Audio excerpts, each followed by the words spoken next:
Meanwhile, Damascus says Saudi Arabia is still fanning the flames of insurgency in Syria. In letters to the UN chief and the president of the Security Council, the Syrian Foreign Ministry has said that Riyadh has not halted supporting terrorism in Syria.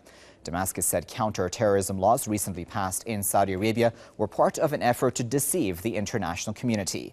According to the ministry, the Saudi regime is promoting extremism in the region. It also pledged to provide the UN Security Council with the identity of nearly 230 Saudi insurgents killed in Syria. Damascus wants the UN to pressure Saudi Arabia to give up support for terrorism. Well, to discuss that further, we're now joined by Mohammed Ali, Press TV's correspondent, who's joining us live now from the Syrian capital. Now, Mohammed, what more do we know about these letters that have been sent to the UN chief and the Security Council?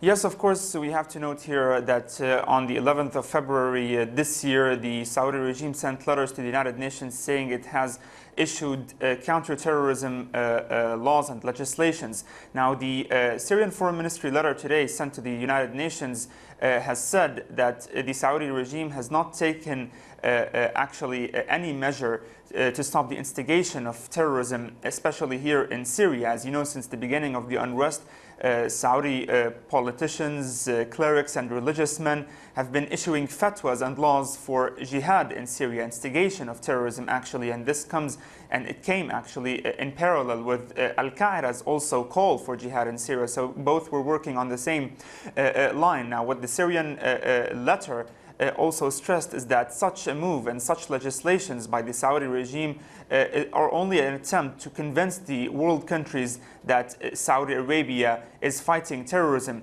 However, we have to note here that there is a smart move that was taken by the Saudi regime.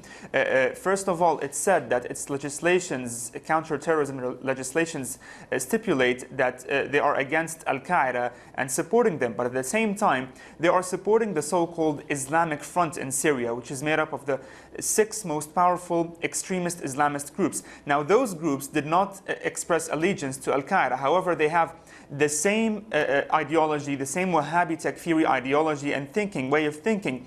But the smart move was that they didn't express allegiance to Al-Qaeda in order to legitimize the support coming from Saudi Arabia. And everyone knows here that the Islamic Front, the so-called Islamic Front, is the creation of Saudi Arabia. Also, the letter of the Syrian Foreign Ministry confirmed and stressed that the 100 million US dollars provided by the Saudi regime to the United Nations Counter-Terrorism Center would not actually absolve it of the loss of thousands of lives in Syria because of the support of the Saudi regime to the foreign-backed militants. And also, the Syrian government made it clear that it has documents proving the involvement of the Saudi regime in funding and supporting the Syrian, the so-called Islamic Front, and also the identities of about 228 Saudi militants who were fighting in Syria and who were killed over here. Finally, we have to note that the United Nations, the letter sent to the United Nations